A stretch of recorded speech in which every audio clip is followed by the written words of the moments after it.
হাফিজ হুজুর রহমাতুল্লাহ আলাইহি এই খেলাফত আন্দোলনের দাওয়াত দিচ্ছি। হাফিজ হুজুর যদি শুধু পীরালিগিরি করতেন আরো অনেক কিছু করতে পারতেন, অনেক মুরিদান বাড়তো। এখনো অনেকে বলে যে কিছু কিছু লোক যে হাফিজ হুজুর রাজনীতিতে এসে ওনার লস হয়েছে, কিন্তু ঠিকই উনি ব্যক্তিগত কোনো লাভ লস দিকে খেয়াল না করে জাতীয় স্বার্থকে দেখেছেন, উলামায়ে কেরামকে রাজনীতির মাঠে নামিয়ে এনেছেন যাতে অপরাধকে রাজনৈতিকভাবে মোকাবেলা করতে পারে।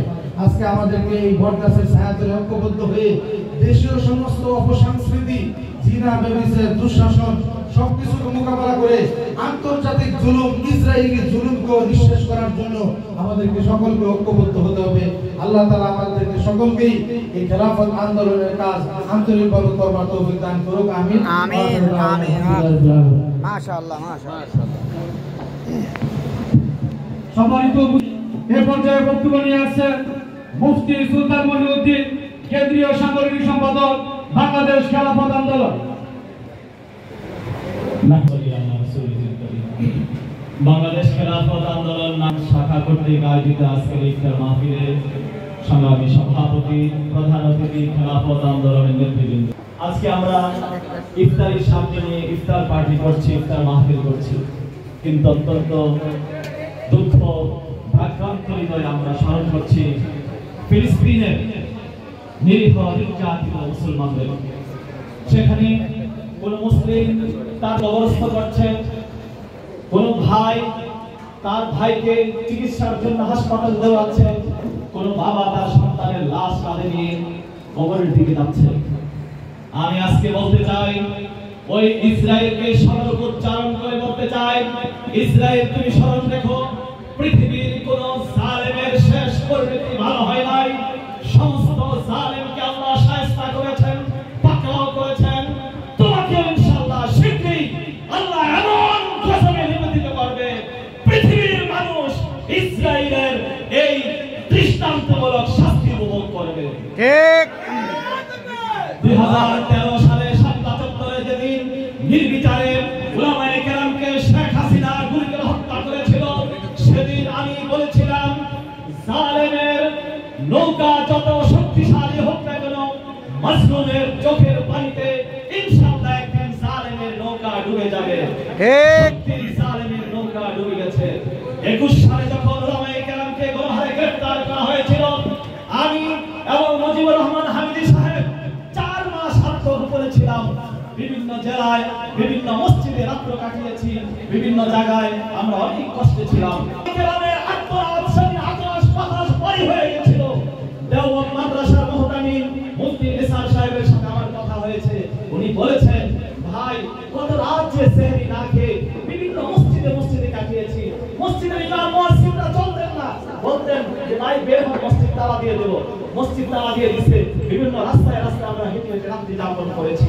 উলামায়ে কেরাম মুসলমানের চোখের পানিতে আওয়ামী লীগ সরকার যখন ফেসির সরকারের যখন পতন হয়েছে, বিশ্ব নমরুদ ফেরাউনের পতন হয়ে বিশ্ববাসী অপেক্ষায় আছে কোন দিন এই জালেম ইসরায়েলের পতন হবে, সেই অপেক্ষায় আমরা আছি।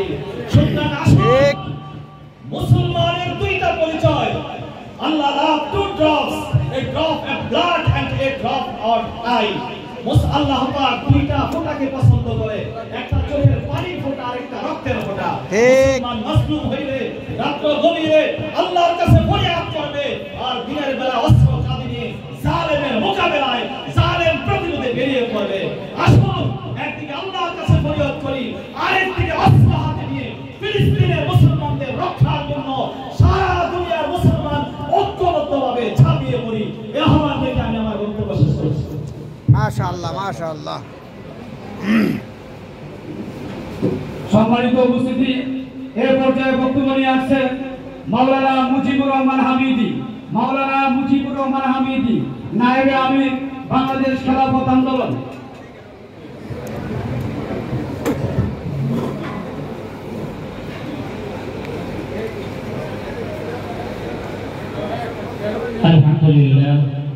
الحمد لله وكفى وسلام على عباده الذين اصطفى أما بعد. أعوذ بالله من الشيطان الرجيم. بسم الله الرحمن الرحيم. شهر رمضان الذي أنزل فيه القرآن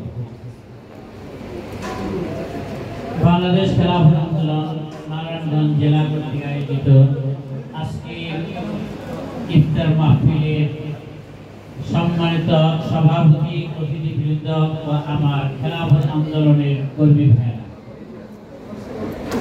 আল্লাহ তাআলা মানব জাতির মুক্তির সংবিধান হিসাবে মাহে রমজানের পবিত্র কোরআনকে নাযিল করেছে।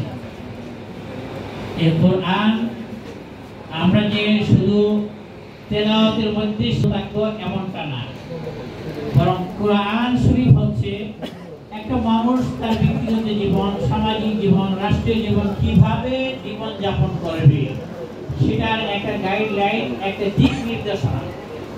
আমরা যদি সত্যিকার অর্থে দুনিয়া এবং আখিরাতের কামিয়াবি চাই, উভয় জাহানে শান্তি চাই, তাহলে আমরা কোরআনকে পরিপূর্ণভাবে মানতে হবে, রাসূলুল্লাহ সাল্লাল্লাহু আলাইহি ওয়াসাল্লামের সুন্নাহকে আঁকড়ে ধরতে হবে।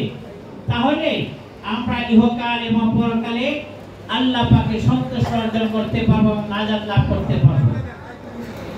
আজকে আমরা পবিত্র কোরআনের মধ্যে রোজা রাখার জন্য একবার বলা হয়েছে, সারা দুনিয়ার মুসলমানরা সেই রোজাকে আমরা পালন করে থাকি, কিন্তু কোরআন শরীফের মধ্যে অসংখ্যবার নামাজের কথা বলা হয়েছে, যাকাতের কথা বলা হয়েছে, পর্দার কথা বলা হয়েছে এবং হালাল কে গ্রহণ করার কথা বলা হয়েছে, হারাম থেকে বেঁচে থাকার জন্য বলা হয়েছে। আমরা সেইগুলিকে গ্রহণ করি না। এবং কোরআনের মধ্যে বলা হয়েছে যারা আল্লাহর বিধান অনুযায়ী রাষ্ট্র কার্য পরিচালনা করে না তারা হচ্ছে কাফের, তারা জালেম, তারা ফাসিক হিসেবে তাদেরকে আখ্যায়িত করা হয়েছে। কিন্তু তারপরেও রাষ্ট্রীয়ভাবে আমরা কোরআনের বিধানকে বাস্তবায়নের জন্য কোনো চেষ্টা করি না। তা আজকের এই ইফতার মাহফিলের মধ্যে এই মাহে রমজানে কোরআন নাজিল হয়েছিল। এই কোরআন নাজিলের মাসে আমাদেরকে শপথ নিতে হবে কোরআনের যে সংবিধান আছে এটাকে রাষ্ট্রীয়ভাবে বাস্তবায়ন করার জন্য। রাসূলুল্লাহ সাল্লাল্লাহু আলাইহি ওয়াসাল্লাম যে আদর্শে রাষ্ট্র পরিচালনা করে গিয়েছেন সেটাকে যদি আমরা আঁকড়ে ধরতে পারি তাহলে ইনশাআল্লাহ এই দুনিয়ার মধ্যে আমরা কামিয়াব হব এবং পরকালেও আমরা নাজাত লাভ করব।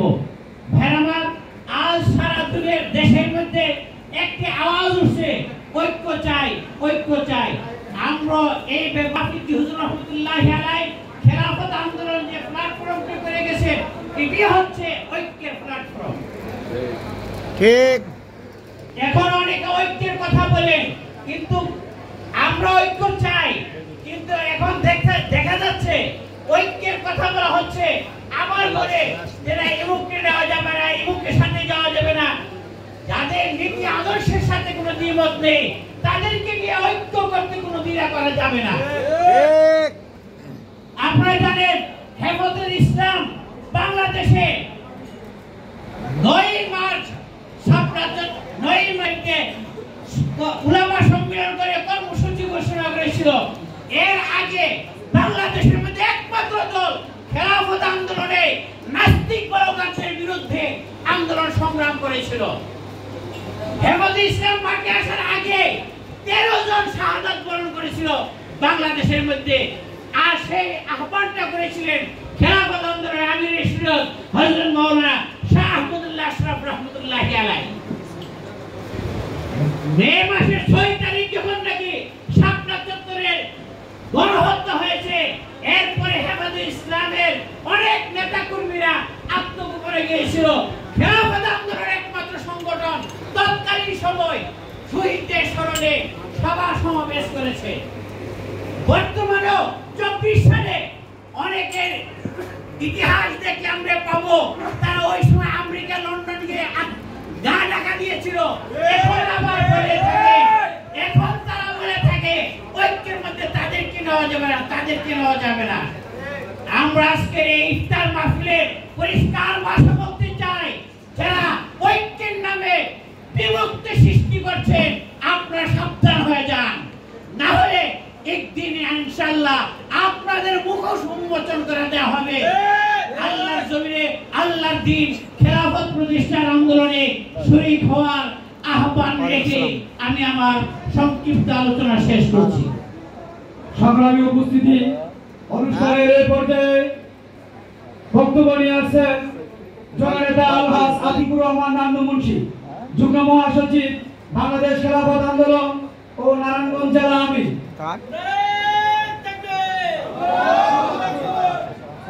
আসসালামু আলাইকুম ওয়া রাহমাতুল্লাহ। হ্যাঁ, লাগবে লাগবে। আল্লাহর কাছে হ্যাঁ, অবশ্যই। শুকর, আল্লাহ পাক রব্বুল আলামিন অবশ্যই। হ্যাঁ, রমজান মাসের ভিতরে এই কথাগুলি আমাদের সকলের জবান থেকে বাইরে উঠতেছে। একই মাসে। একমত থাকাটা খুব কষ্টের রাকাত ব্যাপার। আলাদা আর ফেতরা কিছু আলাদা। চুলকানি আছে, আমরা চুলকানি নাই। ও মনে করছে যে চুলকালে কি হইব, খেলাফত আন্দোলন ওই হ্যাঁ বিএনপি থেকে নির্বাচন করবে, যে বেশি চুলকায় হ্যাঁ বিএনপি থেকে নির্বাচন করবে, মনের বুক শুধু এইটা। কিন্তু এলে নানা মতামত সিদ্ধান্ত আমি নাম বাংলো, কিন্তু আপনারা বুঝতে পারছেন যে এগুলো হলো আমাদের আমি সব বলছেন লন্ডন গিয়া যারা এই হেফাজত ইসলাম বিপদে ফালাই দিয়া হাজার কোটি টাকা উনি খাইছে, ওনার লাখ কোটি টাকা দিচ্ছে। সমস্ত আনন্দটা কি ওনারা ব্যবহার করলো কি এই বিপদে আর আমরা পড়তে চাই না। যখন হোক চিটাগাং রোড আমাদের একটা মাদের মাদ্রাসা, এখানের ভিতরে মাইল মানুষ মাদ্রাসা খালি করে রয়েছে। আমাকে সিদ্ধিকুণ্ডের ভিতরে যে অত্যাচার যে জুলুম হয়েছে এটা আর কোথাও হয় না। এরা আরবিতে কথা নেই, বাংলায় কোনো কথা বলতে পারে না। এরা আমাকে ছিল এই মাদের মাদ্রাসা। আমি নিজে মাদ্রাসা বন্ধ হবে না, মাদ্রাসা চলবে, এতে যদি কিছু হয় আমার আগে মাদ্রাসাটা খুলে দিচ্ছে আমি, তাহলে আমার কথা স্মরণ নেই। মানুষ হলো দুপিয়া আলেমুল্লাহ ওরা আমার স্মরণ করে না। এই মাদ্রাসা খুলে দিচ্ছে আমি নান্নু মুন্সি, আমি সর্বাধিক স্মরণ করছি। যদি টাকা তো হয়ে থাকে তাহলে আমার জিবলা কাটা দেবে। তো এই কিছু কিছু কাজ আমি করছি, বামুনকে ছাড়াই দিছি আমি ওরা শেষ করে বড় বড় কথা তো শেষ করে দিল। আমি ওসি রফিক আমাদের রূপগুলো শোনা কথা ওসি রফিক কিচ্ছু যেন না হয়, একটা তুমি যে কোনো মূল্যে একে রক্ষা করো, বাকিটা নর্মাল দিও। কারণ ওর হিসাব আলোচনা মাইরালে ভালো বেরালে যাও এই জিনিসগুলি আপনারা খেয়াল রাখবেন। ও চাইল্ড হামারা হুড়াঙ্গিরি তোমারা, চাইল্ড দিয়ে আমি হুড়াঙ্গিরি করো তোমরা, একটু ভালো রাখতে হইব আপনাদের সব। কারণ আমরা মাল জান সময় যত সমস্ত সম্মান জানি যে সালাম আলাইকুম। মাশাআল্লাহ মাশাআল্লাহ। জাযাকাল্লাহ। সংগ্রামী উপস্থিতি,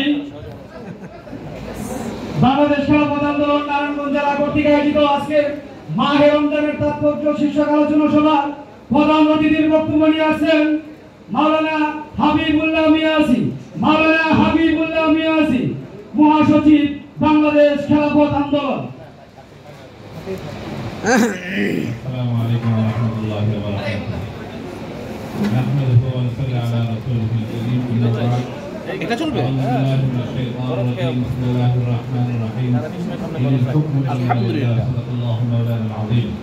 মুজাহিদান উপস্থিতি, হযরত হাফিজ হুজুর রাহমাতুল্লাহি আলাইহি 1981 সালের আগ পর্যন্ত ঢাকা মসজিদ মাদ্রাসা এগুলোর খেদমত করেছেন। 1981 সনে যখন এদেশে ইসলামের আওয়াজ করার মতো লোক ছিল না, সেই মুহূর্তে হযরত হাফিজ হুজুর রাহমাতুল্লাহি আলাইহি উলামায়ে কেরামের পরামর্শ নিয়ে, উলামায়ে কেরামকে সাথে নিয়ে তুবু ইলাল্লাহি জামিআন আইয়ুহাল মুমিনুন লাআল্লাকুম তুফলিহুন বলে এই আয়াত পড়ে হাফিজ হুজুর রাজনৈতিক অঙ্গনে আসছেন। হাফিজ হুজুরকে জিজ্ঞেস করছেন, হুজুর সারা জীবন খানকার খেদমত করছেন, এখন রাজনৈতিক অঙ্গনে এসে কিভাবে কাজ করবেন? হাফিজ হুজুর একটা কথাই বলেছেন, যেই কাজ আমি খানকায় বসে করেছি ওই কাজ আমি রাজপথে এসে করব। যার হাফিজ হুজুর দেখিয়েছেন যে হাফিজ হুজুরের একটা সফরে বাংলাদেশের বিভিন্ন অঞ্চলে হাফিজ হুজুর সফর করেছেন। সফরের মধ্যে হাফিজ হুজুর একটা নফল ইবাদতও ছুটে নেই। আওয়াবিল জাম এবং কোরআন শরীফের তেলাওয়াত জিকির আজকার তাহাজ্জুদ কোনো আমলে ছুটে নাই। যেই কাজ হাফিজ হুজুর খানকায় বসে করেছেন ওই কাজ হাফিজ হুজুর রাজনৈতিক অঙ্গনে এসে দেখিয়েছেন কিভাবে করতে হয়। আমরা হাফিজ হুজুর রাহমাতুল্লাহি আলাইহি এই কাফেলার সাথে ইনশাআল্লাহ জীবনের শেষ মুহূর্ত পর্যন্ত থেকে হাফিজ হুজুর রাহমাতুল্লাহি আলাইহি যেই রাজনৈতিক অঙ্গনে আদর্শ রেখে গেছেন এটা বাস্তবায়নের জন্য আমরা চেষ্টা করব ইনশাআল্লাহ। ইনশাআল্লাহ।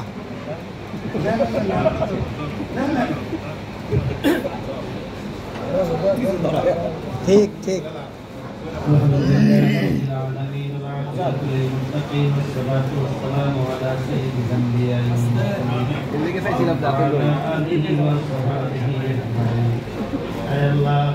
রোজা অবস্থায় শুক্রবারে ইফতারের আগ মুহূর্তে দোয়া কবুল হওয়ার সময় আয় আল্লাহ ফিলিস্তিনের মুসলমানদেরকে আপনি শান্তি দেন।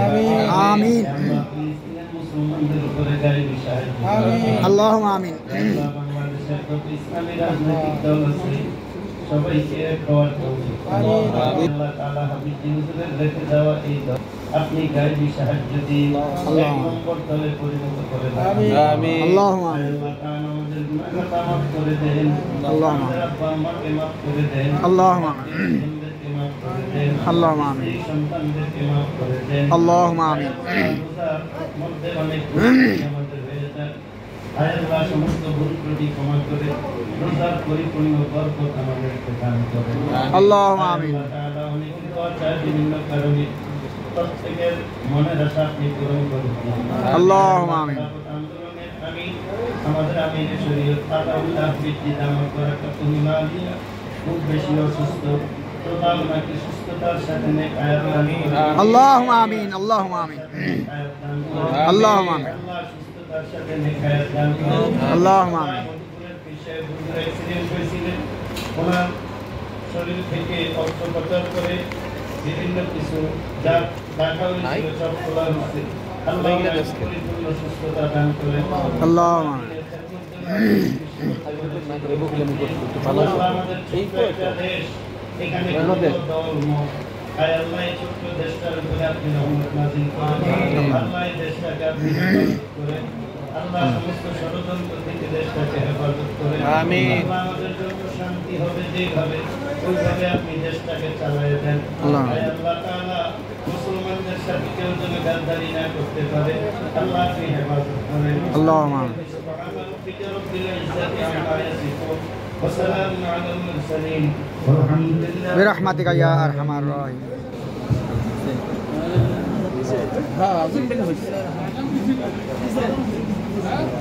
بسم الله